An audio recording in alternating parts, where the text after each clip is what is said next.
नमस्कार दोस्तों, चलिए जानते हैं मध्य प्रदेश के तमाम बड़ी खबरों को केवल 5 मिनट में। लेकिन उससे पहले आप ये वीडियो कहां से देख रहे हैं हमें कमेंट बॉक्स में जरूर बताएं। साथ ही वीडियो को लाइक करके चैनल को सब्सक्राइब जरूर कर दें। मध्य प्रदेश में विपक्ष के नेता उमंग सिंघार ने शुक्रवार को केन बेतवा लिंक प्रोजेक्ट में बड़े पैमाने पर गड़बड़ी का आरोप लगाया। उन्होंने राज्य सरकार पर आरोप लगाया कि वह प्रोजेक्ट से प्रभावित परिवारों के मुआवजे, ग्राम सभा की कार्यवाही और पुनर्वास से जुड़े अधिकारों की रक्षा करने में नाकाम रही है। सिंघार ने इन कथित गड़बड़ियों की स्वतंत्र जांच की मांग की। सेमराकला स्थित शासकीय नवीन उच्चतर माध्यमिक विद्यालय में विद्यार्थियों ने पानी की समस्या को लेकर प्राचार्य को शिकायत पत्र सौंपते हुए तत्काल व्यवस्था की मांग की है। शिकायत में लिखा है कि विद्यालय परिसर में पीने के पानी की कोई समुचित व्यवस्था नहीं है, जिससे रोजाना परेशानी का सामना करना पड़ रहा है।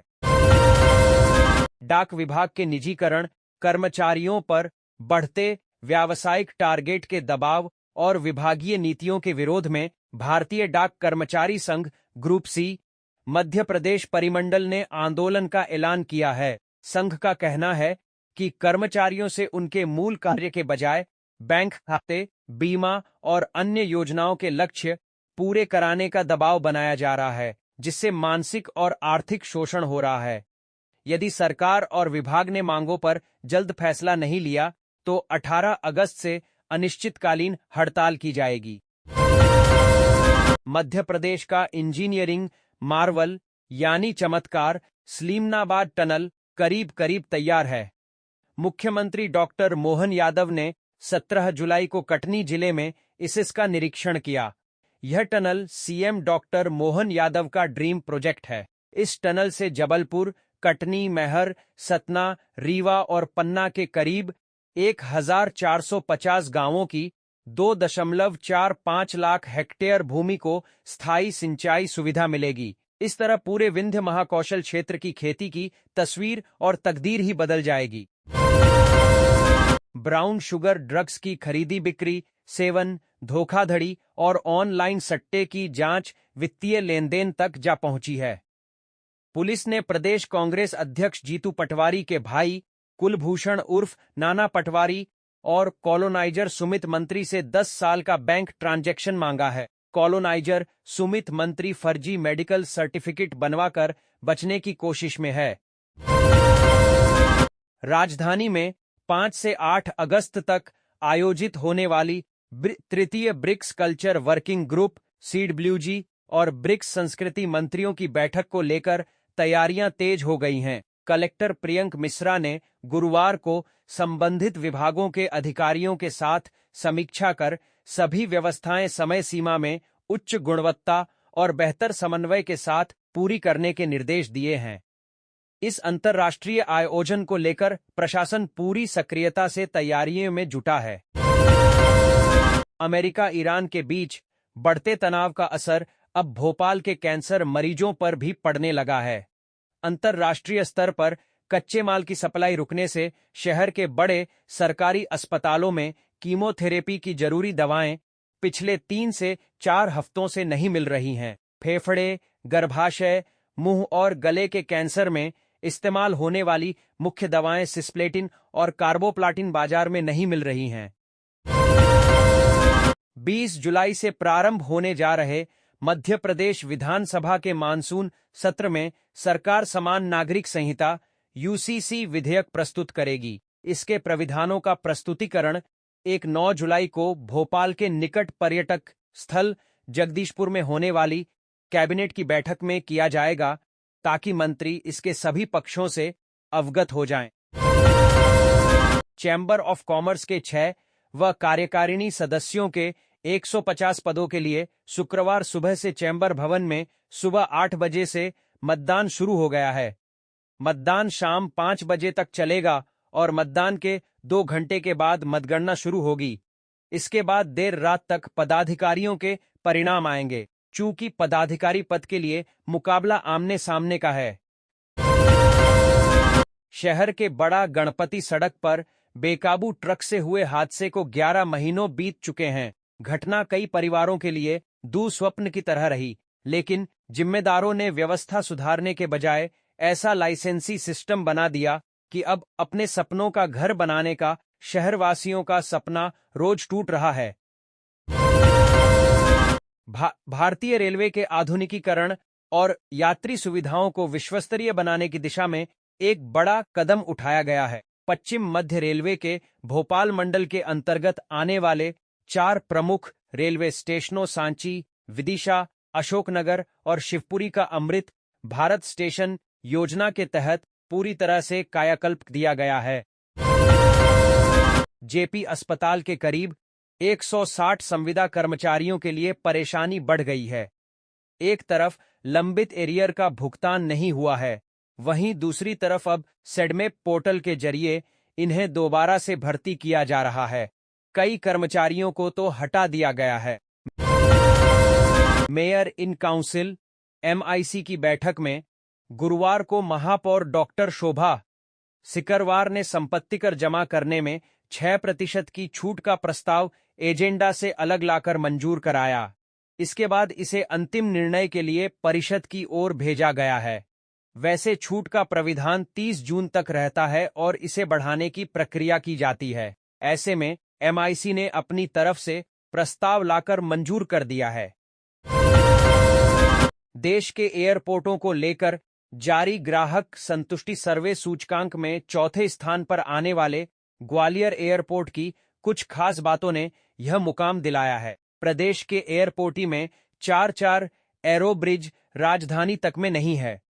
इसके अलावा एयरपोर्ट पर इंतजार करने वाले नौकरी पेशा यात्रियों के लिए लैपटॉप वर्क स्टेशन से लेकर बड़ी पार्किंग और 12 चेक इन काउंटर ग्वालियर में ही हैं।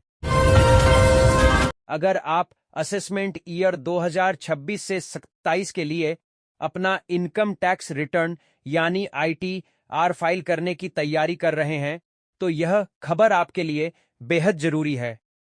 आयकर विभाग ने इस साल ITR फॉर्म्स में कई बड़े और महत्वपूर्ण बदलाव किए हैं। इन नए नियमों को नजरअंदाज करना आपको भारी पड़ सकता है और इसके कारण आपको टैक्स नोटिस, भारी जुर्माना यानी पेनल्टी या रिफंड अटकने जैसी दिक्कतों का सामना करना पड़ सकता है। शहर के लश्कर क्षेत्र में एक वृद्धा से ठगी का मामला सामने आया है। बाजार से पूजा का सामान खरीदकर घर लौट रही वृद्धा को रास्ते में एक महिला और 2 युवकों ने रोक लिया। आरोपियों ने पता पूछने के बहाने बातचीत शुरू की और बातों में उलझाकर उनके कानों से सोने के बाले उतरवा लिए। घटना के बाद वृद्धा ने कोतवाली थाने में शिकायत दर्ज कराई। पुलिस ने FIR दर्ज कर आरोपियों की तलाश शुरू कर दी है। आसपास लगे CCTV कैमरों की फुटेज खंगाली जा रही है। मौसम विभाग के अनुसार निम्न दबाव का क्षेत्र उत्तर पश्चिम बंगाल की खाड़ी और उत्तरी ओडिशा पश्चिम बंगाल तटों के ऊपर बना क्षेत्र में एक सुस्पष्ट कम दबाव वाले क्षेत्र के रूप में सक्रिय है। मौसम विभाग ने अगले 24 से 48 घंटे के दौरान जबलपुर सहित संभाग के जिलों में अच्छी बारिश की संभावना जताई है। कटनी जिले में निर्मित देश की सबसे लंबी 11.952 किमी जल सुरंग सलीमनाबाद टनल अब अंतिम चरण में है। मुख्यमंत्री डॉ मोहन यादव ने शुक्रवार को टनल का निरीक्षण किया। सलीमनाबाद के सलैया फाटक स्थित निर्माण स्थल पर मुख्यमंत्री ने कहा कि सोन नदी का गंगा बेसिन का इलाका है, हमारा मालवा का पार्वती काली सिंध चंबल वाला। भोपाल से प्राप्त निर्देशों के बाद जिला शिक्षा अधिकारी ने स्पष्ट किया है कि जिन शिक्षकों का विभिन्न कार्यालयों, संस्थाओं अथवा अन्य गैर शैक्षणिक कार्यों में संलग्नीकरण किया गया था, उन्हें तत्काल प्रभाव से कार्यमुक्त कर उनकी मूल पदस्थापना वाले विद्यालयों में उपस्थित होने के निर्देश दिए गए हैं। मध्य प्रदेश के शिवपुरी जिले में ऐतिहासिक नरवर किले से लगभग 400 साल पुरानी तोप चोरी हो गई है। पुलिस अधिकारी ने शुक्रवार को यह जानकारी दी। यह चोरी बुधवार और गुरुवार की रात के बीच हुई। शुरुआती जांच से पता चलता है कि कुछ लोग गाड़ी से किले के पिछले हिस्से में पहुंचे और वहां रखी तोप लेकर भाग गए। केंद्र सरकार के अर्बन चैलेंज फंड के पहले चरण में भोपाल नगर निगम को बड़ा झटका लगा है। निगम की करीब 2300 करोड़ रुपए की स्लम पुनर्विकास परियोजना को मंजूरी नहीं मिली। इसके साथ ही प्रदेश के 5 शहरी निकायों के करीब 4467 करोड़ रुपए के प्रस्ताव पहले चरण में स्वीकृत नहीं हो सके। आषाढ़ शुक्ल पक्ष की द्वितीया तिथि पर सकल मनोरथ पूर्ण करने वाले भगवान जगन्नाथ की रथयात्रा में लाखों लोग शामिल हुए। वहीं अहिल्या की नगरी में भी गुरुवार को सांझ ढलते ही व्यंकट रमणा गोविंदा के जयघोष गूंज उठे। शहर के युवाओं में एआई आर्टिफिशियल इंटेलिजेंस फीचर्स से लैस स्मार्टफोन का आकर्षण लगातार बढ़ रहा है। मोबाइल अब केवल बातचीत या इंटरनेट तक सीमित नहीं रह गया है, बल्कि यह युवाओं की लाइफस्टाइल, व्यक्तित्व और स्टेटस सिंबल का महत्वपूर्ण हिस्सा बन गया है। अफजलपुर थाना क्षेत्र के ग्राम कुचड़ोद व आसपास के क्षेत्र में धन वर्षा के नाम पर ठगने वाला गिरोह सक्रिय है। हाल ही में एक मामला और उजागर हुआ है, जिसमें धन वर्षा के लिए तंत्र मंत्र कर 10 लाख रुपए ठग लिए गए। लुटे पिटे लोगों की रिपोर्ट भी दर्ज नहीं की गई। जब वह एसपी विनोद कुमार मीना के पास पहुंचे तो 2 साल बाद 5 आरोपितों के खिलाफ प्रकरण दर्ज किया गया। भोजशाला प्रकरण में सुप्रीम कोर्ट के आदेश के पालन की दिशा में जिला प्रशासन ने शुक्रवार को मस्जिद पक्ष के लिए नमाज का स्थान तय कर दिया। सुबह आदेश की प्रमाणित प्रति मिलने के बाद अधिकारियों ने उसका अध्ययन किया और भोजशाला परिसर से करीब आधा किलोमीटर दूर मालीवाड़ा में एक खुले स्थान का चयन कर इसकी जानकारी मस्जिद पक्ष को दे। दतिया उपचुनाव में 21 प्रत्याशी विधानसभा का चुनाव लड़ेंगे। दतिया विधानसभा उपचुनाव के लिए नाम वापसी लेने की प्रक्रिया गुरुवार 16 जुलाई को पूरी हो गई। इस दौरान 3 ने अपने नाम वापस लिए हैं। इस तरह नामांकन जांच के बाद शेष बचे 24 में से 21 उम्मीदवार ही चुनावी रण में किस्मत आजमाएंगे। मध्य प्रदेश के कुछ मंत्री कुर्सी बचाने के लिए किसी भी हद तक जाने के लिए तैयार हैं। राज्य मंत्री प्रतिमा बागरी ने कुछ ऐसा ही किया। खुद को अनुसूचित जाति एससी का बताने के लिए छुआछूत जैसी कुप्रथा का सहारा लिया। उन्होंने दावा किया कि आज भी ब्राह्मण, ठाकुर व राजपूत जैसी ऊंची जातियों के कई लोग बागरी जाति से भेदभाव रखते हैं।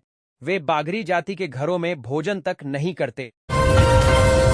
विधानसभा के मानसून सत्र में कांग्रेस प्रमुख रूप से किसानों से संबंधित समस्याएं, सरकारी नौकरियों में पारदर्शिता सुनिश्चित करने के लिए वार्षिक जॉब कैलेंडर जारी करने की मांग, युवाओं के रोजगार एवं भर्ती परीक्षाओं में व्यापक सिस्टम सुधार, मुख्यमंत्री एवं उनके परिवार से जुड़े भूमि घोटाले का मामला और यूसीसी के मुद्दे उठाएगी।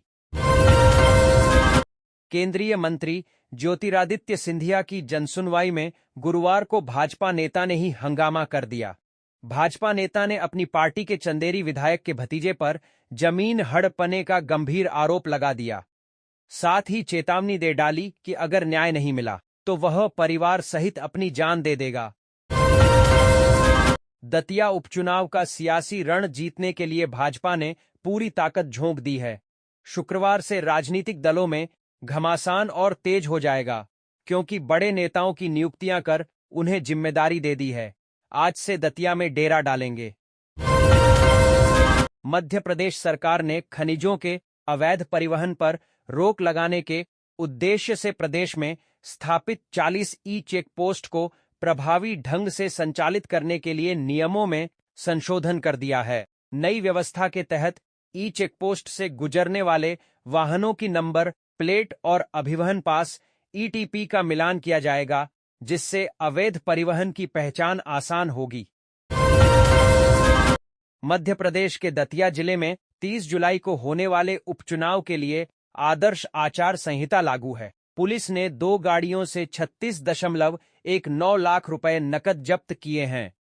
दतिया के पुलिस अधीक्षक एसपी मयूर खंडेलवाल के निर्देश पर आदर्श आचार संहिता को प्रभावी ढंग से लागू करने और अवैध गतिविधियों पर रोक लगाने के लिए चुनाव वाले जिले में गाड़ियों की सघन जांच का अभियान चलाया जा रहा है। प्रदेश के शासकीय अधिकारी कर्मचारी अब सामान्य भविष्य निधि जीपीएफ स्टेटमेंट घर बैठे देख सकेंगे। साथ ही उन्हें ऑनलाइन शिकायत निवारण की भी सुविधा दी गई है। कार्यालय महालेखाकार, लेखा एवं हकदारी, मध्य प्रदेश ग्वालियर ने राज्य के अधिकारियों एवं कर्मचारियों के जीपीएफ खातों का वित्तीय वर्ष 2025 से 26 का वार्षिक लेखा विवरण अपनी वेबसाइट पर ऑनलाइन उपलब्ध करा दिया है। इसे डॉलर इंडेक्स के 100.6 पर वापस आने से अमेरिकी अर्थव्यवस्था की मजबूती पर भरोसा बढ़ा है। अब छोटे बड़े निवेशकों की रुचि बुलियन से हटने लगी है और अन्य मार्केट का रुख किया है। नतीजा सप्ताह के अंतिम कारोबारी दिवस शुक्रवार को सोने चांदी वायदा में जोरदार गिरावट दर्ज की गई। शहर के महाराजपुरा क्षेत्र में सस्ते प्लॉट का लालच देकर 4,660 लाख रुपए की कथित ठगी का मामला सामने आया है। आरोप है कि फरियादी के दोस्त ने अपने साथियों के साथ मिलकर खुद को बैंक कर्मचारी और हाउसिंग बोर्ड का अधिकारी बताकर फर्जी दस्तावेजों के जरिए रकम हड़प ली। शिकायत के बाद पुलिस ने एफआईआर दर्ज कर जांच शुरू कर दी है।